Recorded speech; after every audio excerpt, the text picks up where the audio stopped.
Seven, six, five, four, three, two, one.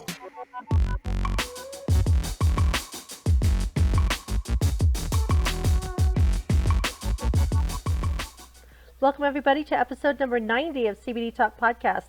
And tonight we have our year in review with our favorite, Harley Damico. How are you doing, Harley? Not too bad. Not too bad. So, last time we talked to you was about 7 months ago, and you were headed off to Pennsylvania to start a grow. So, has it killed you? No, it came close this summer. All right, so how about you give us a little bit of information on what's been happening in Pennsylvania, the good, the bad, the ugly, and just catch us up. Gotcha. Well, we got out here and they, I think it was around June-ish. So we were, well, it was mid-May. We were planting the fields and getting everything in order. So that was the first year that we really got our experience with growing outdoors. So we started on about 5 acres. As we found out, it was a little bit more work than we planned for, so we had to cut it back to about 3 acres on what we managed because we only had a team of 3 people available in the summer. So a lot of lessons learned there for sure. But in that process, we were able to work with the Department of Ag and work on getting the first certified seed out here in Pennsylvania. So I mean, there's some obstacles that we're going through with that, of course, but we've made it to the final step, which is just passing germination rates. So to get the approval, you have to have around like 95% germination rate on all the seeds. Mm-hmm. Uh, but it's hard finding the equipment available to separate out not just the seed from all the material, but also the seed, the good seed from the bad seed. Yeah. A lot of people run into that issue when they start, harvesting for seed and finding out that there's different classes of certifications for foundation seed and registered seed and certified seed. Uh, and it's pretty strict, as we found out. Like when we were growing, we could have like pretty much zero impurities since we weren't doing a really large field. So we were allowed like zero impurities, meaning you could have no off-type hemp plants in that field.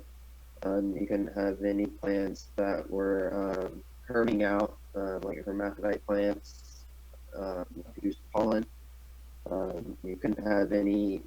There's like a long list of different weeds and shrubs and grasses and everything else that grows outside that you can't have any of whatsoever Wow. in your final product when you're harvesting the seed. Mm-hmm. So it being our first year outdoors, we learned that weed control can be a bit overwhelming if you don't prep the field correctly. So I mean that's what took most of our time this year, um, but we'll have more equipment and be more ready this year for sure. Yeah. So, when it comes to comparing growing inside and growing outside, what are some of the pros and cons of each? Well, the pros out here in Pennsylvania, the mornings are really humid. Like there's a lot to do and a lot of fog in the air and everything. So that really helps with the plants, especially with a lot of the genetics that we're finding with these certain hemp plants. They like a lot more moisture than the cannabis plants. Mm-hmm. So that's one thing that's working really well for us.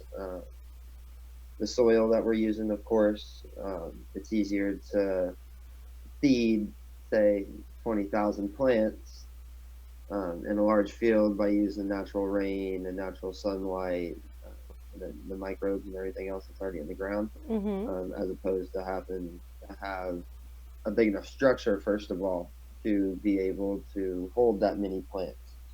Yeah. When you're growing that many plants in an indoor environment, there's a lot more things that come into play. Your overhead raises exponentially. It's a whole nother ball game, really. Yeah. 'Cause you have to control your air circulation. You have to have fresh air. Outdoors, that's something you don't have to worry about. There's always CO2 rich air available for the plants.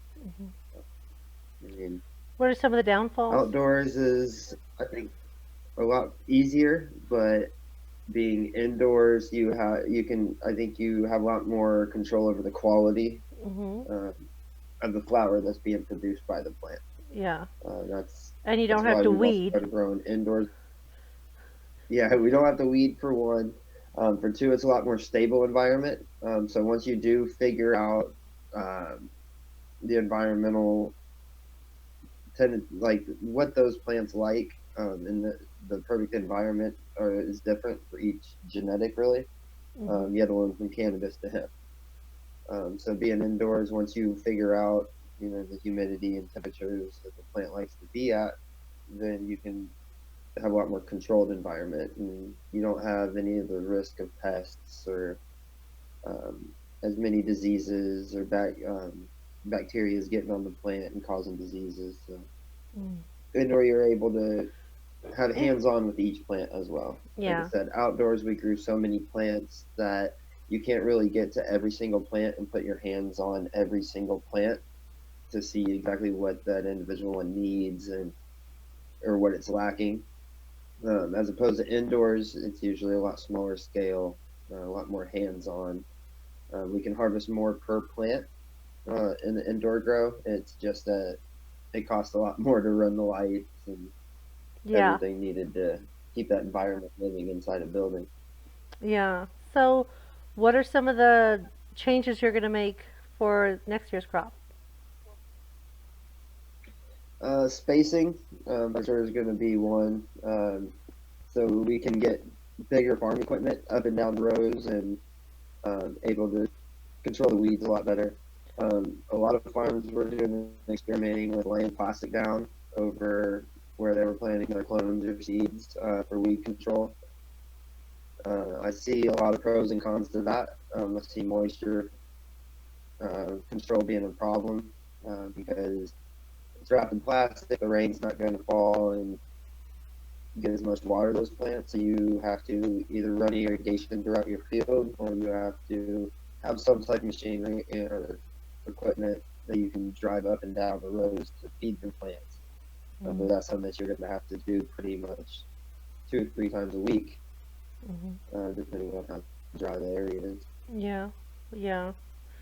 But the So, spacing would be a big thing. So, like I said, we're able to drive 4 wheelers and stuff back and forth because the plants are growing big enough that that's not a concern. We're not really concerned about having 100,000 plants planted in that field. We're more worried about having 10,000 plants that we can tend to daily hmm, and just produce a higher quality flower as opposed to really just a mass quantity of inferior flower. yeah, yeah. And so, what did you see as the hurdles for your first harvest? Hurdles needed more hands in the field. That's something we didn't really plan for. Uh, Me being one to think that it's just this is a task I can accomplish it. There's got to be a way. Hmm. Uh, Facing something like that really opened my eyes to when we're planning things out. We need to coordinate how many man hours each task is going to be. And having the right equipment available is another major issue. Um, Yeah. there's some pieces of equipment made for hemp harvesting. A lot of them are made for corn out here. And you can't really use those machines because of how strong the hemp stalks and branches and everything are. It really tears apart the belts and motors for most of that Oh. machinery. Hmm. So coordinate more with people that do have some of these special pieces of equipment made. There's more and more organizations out there and people hosting seminars for people to come visit their farms and share ideas and share Nice. innovations that people have come up with. And as we see each year, that's really progressing our industry along. Yeah. It's neat of it, in my opinion. That's really, there, there's there are people that are in it for themselves in every industry, but really in our industry, there is a good group of people that are really about promoting good practices and sharing information and building the industry as a whole. And finding those people is really awesome. Sharing information, getting that getting that support and ideas from other people, I'm sure was a good thing. How many other people do you think are growing in Pennsylvania right now? Oh, I'm not as aware as what I was 7 months ago, Well, yeah, just because because you've I'm been nose working with down and gardening. We yeah. have a compliance officer that would know the exact number of licenses, but the numbers grow drastically. In my opinion, it's probably 150 to 250 farms growing. Some of them are only growing 1 to 5 acres. Some of them Mhm. are growing 1,000 acres. Yeah. But a lot of them are just still doing experiments to see if the crops are worth growing, or they're doing invitational crops just to mulch back down into the soil, because it's good for that as well. But we see a lot of them using it for feed. There's people starting to make feed pellets out here. Mhm. Well, So, so um like how long are your days now? Now that you're actually a farmer. well, in the summer it was a lot longer for sure. I was out in the field every day, 6, 7 o'clock in the morning, and might get a break for lunch, and we'd stay out there until 5, 6, 7 o'clock at night. Mhm. Winter sometimes, and then sometimes we'd have to go in at midnight, 1 o'clock in the morning, because when you transplant the clones, you don't want to do it in the hottest part of the day, so they have a Yeah. little bit of time to adjust and adapt to the new environment. So it was easily 12, 18-hour days for that 3, 4 month stretch, but definitely worth it. It's cool seeing hard work pay off. And we did pretty good for our first year doing it, especially getting approval from the Department of Ag and to do future Mhm. projects together and things of that sort. Really meant a lot to me Yeah. because It's a and the huge rest of the team accomplishment. too. We were out there really putting in, the sweat to earn something like that. A lot of people think that you can just plant these seeds and use all the other machinery that exists to cultivate the same caliber of product, but it's a whole new challenge that we're taking on and we're learning and I'm moving excited. forward with. It's pretty cool. Well, I'm glad that you got your first crop through. Yep. That you've got that down and lessons learned and ready to apply them.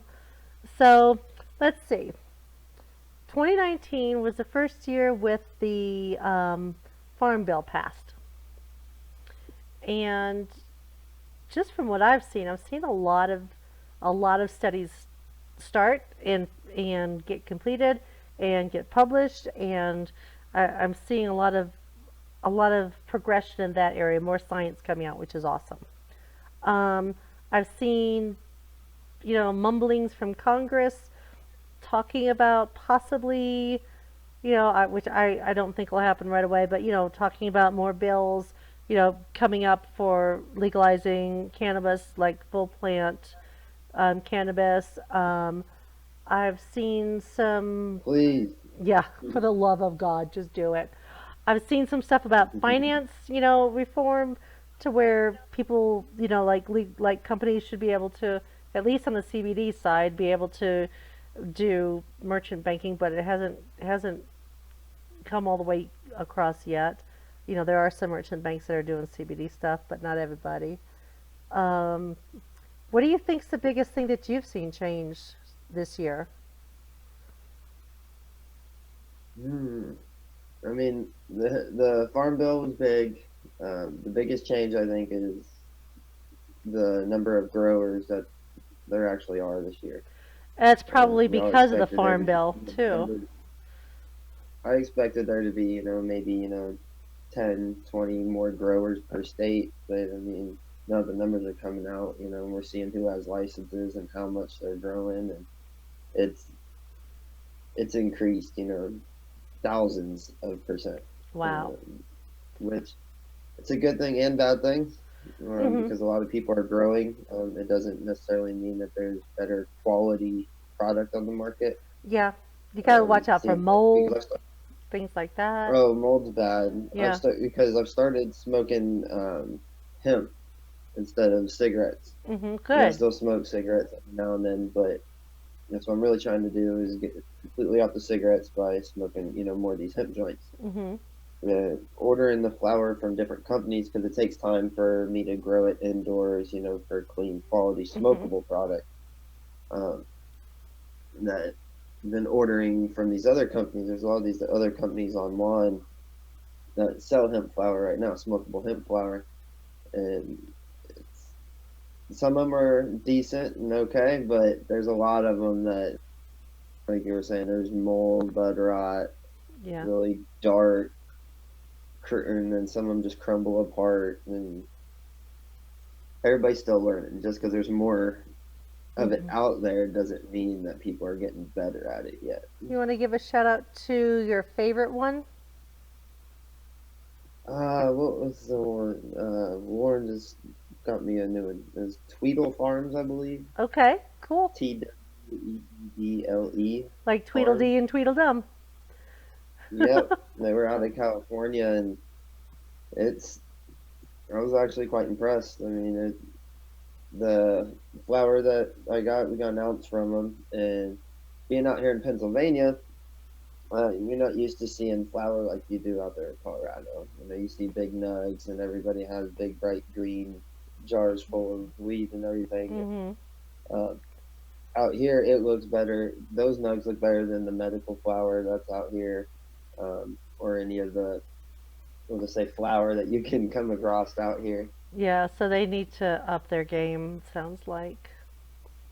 Oh So. yeah, the legalization needs to happen, or at least the states that have programs, they need to have enough licenses distributed to where there can be enough flower being produced And the to keep a realistic transportation price. to be able to move it from state to state if necessary too.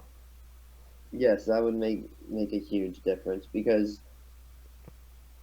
being out in Colorado for as long as I was and for using it as to replace other psych meds and Mhm. use it as daily is a big change coming out here.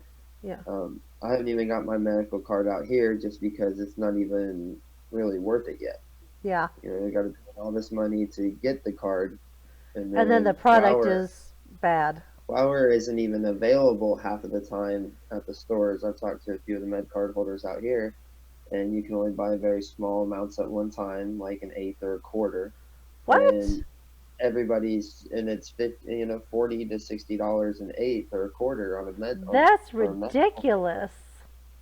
all the way to the point where they're selling shatter. We know shatter in Yeah. Denver. You can go to the next store and get shatter for $15 to $20 a gram out the door, Yeah. tax included. And out here, they're charging for a medical member. It's $60, $60 plus tax, and that's for shatter made out of trim, which is the lowest quality Yeah. product that's really even available. How So, long has it been legal there? Medical. uh, I believe 2 or 3 years medically. Oh man, they should have their shit together by now. I Oh mean, yeah, Las it's Vegas insane. jumped in and they had some problems, but they've been working on them, and it's been a year for them. So You know, it, it's just the price. I mean, it pretty much promotes the black market. To yeah. be honest, the way that it's structured right now, it definitely promotes black market. If you're gonna be a normal, like a regular user, or you use it for medicine, and it's just not affordable for, especially for most of the people that are using it as a medication. Yeah. Uh, a lot of them come from different circumstances, and it's not affordable for those people. Yeah. That's a shame. We're hoping they issue more licenses next year. We're waiting for the reason we've really invested in this indoor facility is we want to be able to get one of those first licenses out here and be able Mhm. to to hemp along produce with some good product. Yeah. exactly, to actually get clean product Yeah. out here. It's mind blowing. It really is. I mean, when you go from there to here and to Yeah. buy an ounce out here, you're gonna pay $300-400 for something that you would pay $75 to $100 for out in Colorado. So, That's crazy. yep, Well, that just shows that there's a lot of opportunity in Pennsylvania for people to come in and do it right. So, yep. which I know that I you mean, guys will. they've presented a couple bills, but we know how that goes. It'll go back and forth a while before it gets approved. The one Yeah. that they presented looks amazing. Where everybody can apply for a license to grow. If you want to grow in your household, there's a license to apply for. Mhm. If you have a small business that wants to grow just a small amount Mhm. and sell from your storefront or to other stores, there's one, and then there's also commercial and wholesale Mhm. licenses and that too. But I'm hoping. I think everybody should be able to grow their own if they have the capability of doing it, Yep. and not be taken advantage of by other people. Yeah, especially people who, like you said, are using it medically and don't have a lot of money. You can, for them to be able to grow it themselves grow their own medicine. It's a beautiful thing, and it's really the way, in my opinion, that it should be. So you don't have to. I mean, it'd be if it's not your thing, you'd rather go buy it. Like me, I'm not growing shit. So I don't have time for that. You know, I'm not a plant person. My thumbs are not green, so I'll go to somebody else who knows how to grow and knows all the science behind it and how to take care of any, pests or anything like that, and knows how to dry it. And yeah, that's me. But we should have the choice. It's all about Yeah, choices. I agree. And the sooner it happens, the better. But Yeah. not till And I then. believe Illinois just went legal. I mean, like like today was the first day that they could buy. Yeah, I seen being from Iowa right now, literally right across the bridge from Illinois. I was seeing people posting their receipts and how they were all over there yesterday. I'm proud of them. Good for them. But another, it's another thing issue. Pricing still, Yeah, it's going to be a problem until these states really open their doors to it, and yeah. I mean, we're this lucky in Colorado. We've program. had it for a long time here. We've worked out Yep. most of the kinks, and it we we've got tons of dispensaries. There's supply and demand, and so it's Just just for reference, I know one person out there. He bought a gram. It was a gram of shatter and a 500 milligram cartridge, and out the door they paid like $140 mm-hmm. for 1.5 grams. I mean, Well, it's awesome that it's available. Don't get me wrong. To each their own. If you can afford it, that's awesome. But I still think for at least medical programs, there's got to be some type of middle ground. yeah, yeah. And do they have rec at all in Pennsylvania? No, not yet. That's what they presented. I think it was in November.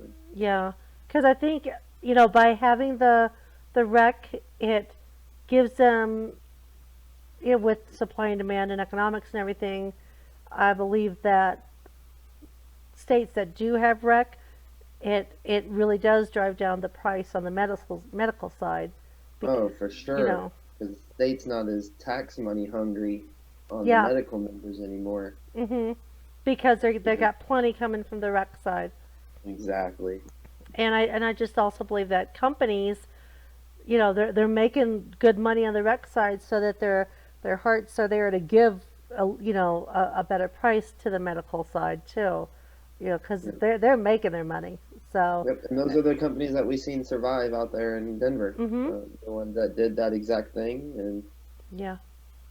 So those are the ones that are still around and thriving. hopefully more companies will do that. So all right, What are you hoping to see in 2020 industry wise? Oh, legalization in Pennsylvania. Yeah, I really have my fingers crossed. I'm really all in on that one. It's been a long time coming. I know that that's what I really want to do and I need to be doing, and yeah. waiting for that opportunity to be able to. And banking. Banking is still my thing. I want to see normalization of banking for the cannabis industry. It should That's be a in, good word. it should be the same as any other business. So, Shouldn't be any extra monthly high risk fees. yeah, exactly. It's just so stupid. I just can't. It's like, I mean, at least on with the farm Has bill. gotten better. Thank you to the one. Thank you to the ones that have improved it as much as they have. Yeah. Oh, I'm But grateful for yes, the it needs to ones that be. are even offering accounts on the CBD side. I'm very grateful for that. And I'm also grateful that now there's crop insurance on the hemp side, growing hemp. I saw that at the AHPA Congress where they had crop insurance. It's like, well, that's about time, because you can lose your shirt immediately. We're gonna see to what we're gonna see to what limits.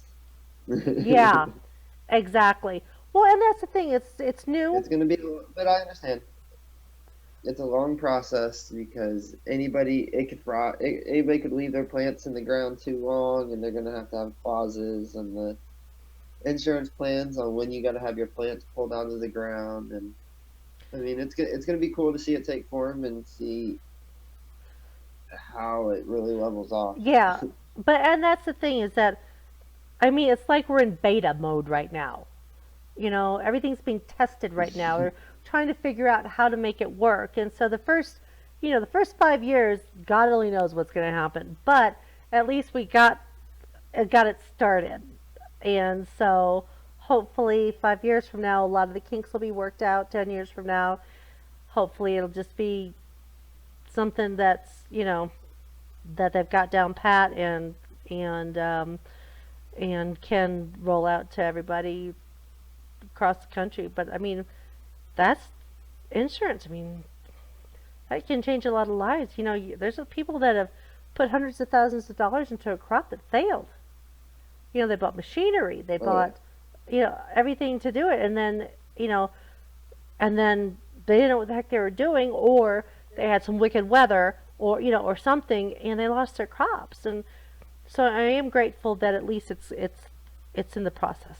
So that it's out there as an option, and they're going to work it out hopefully. So that's a good thing. But And like you were talking about the CBD for you were talking about it being approved as like multivitamins, yeah, supplements, dietary supplement. If FDA goes supplements. with the supplements, yeah, that's something that I'm I think that's hopefully, another thing. yeah, I yeah, think that will really help consumers by weeding out a lot of the people that are putting unregulated products out on the yeah. market. And the guidelines are very clear when it comes to dietary supplements. No claims. There's certain verbiage you can use, so that you're not making claims about efficacy that has not been proven. I mean, the people, it's just like with other dietary supplements. There are some dietary supplements out there that are better than pharma 100%. There's things out there in the dietary supplement world that can help people so much better than certain pharmaceuticals. But it's not made. The claims aren't made on the bottle. People find out through research and things like that, and they do it on their own.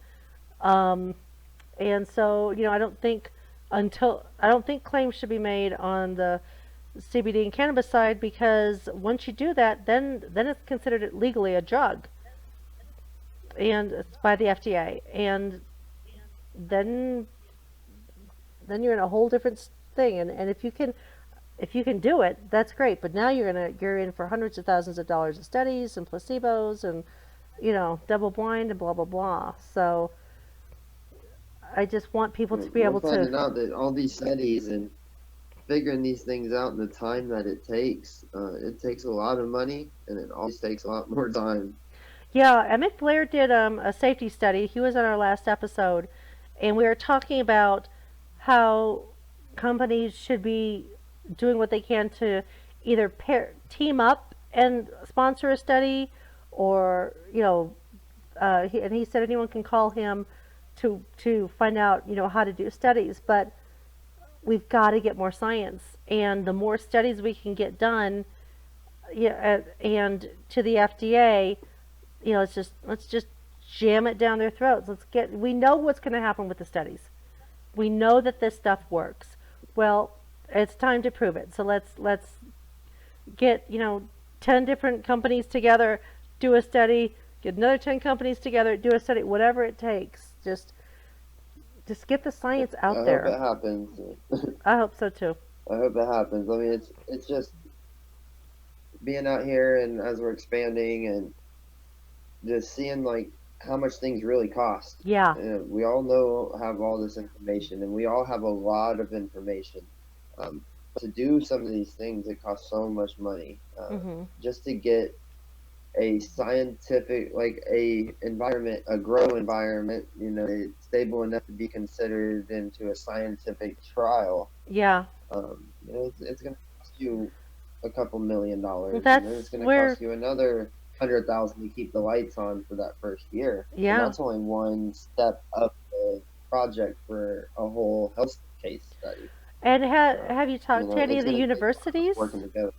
But what about the universities? Are they doing anything? Not too much. They started to do more, but they don't have the equipment and facilities built for hemp or cannabis really yet.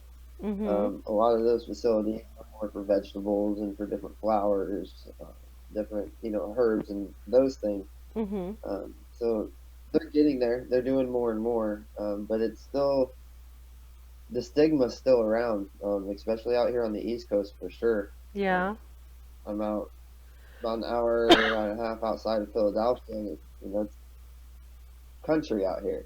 Yeah. And law enforcement, and a lot of local authorities and stuff, they still frown upon any scent of it, any mention of it, anything like that. There's still places that will put you in jail for having a gram in your pocket. Legalization. Yep. That's what we need. That's what we need. Yeah. Nationwide. And there are some other At least countries. it's not criminal offenses. What's that? In almost all states now. I said in almost all states now, at least it's not a criminal offense. Yeah. Yeah, that's for sure. And I know that that Mexico just announced that they're decriminalizing it. The entire country. I've seen that. Yeah, that's good. Canada is in its second or third year of legalization now. I know that there's still some troubles up there trying to figure things out. From what I've seen up there, though, a lot of the companies from there are the ones that are excelling in not just the cannabis industry, but the hemp industry as well. Yeah. So that's moving forward. It's either Argentina or Venezuela or something in further south that has it going too.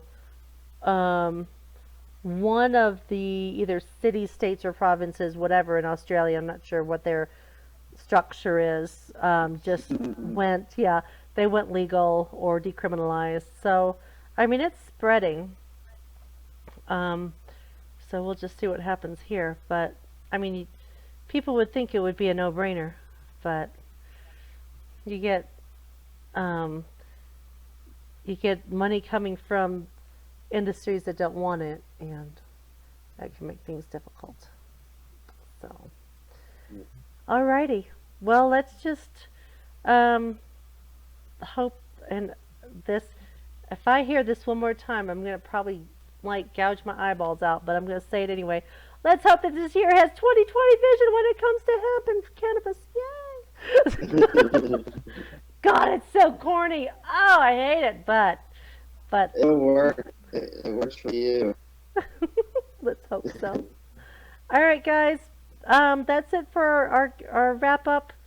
We will catch up with Harley later and see what he's up to as things go on. And until the next episode, stay happy and stay healthy. 7, 6, 5, 4, 3,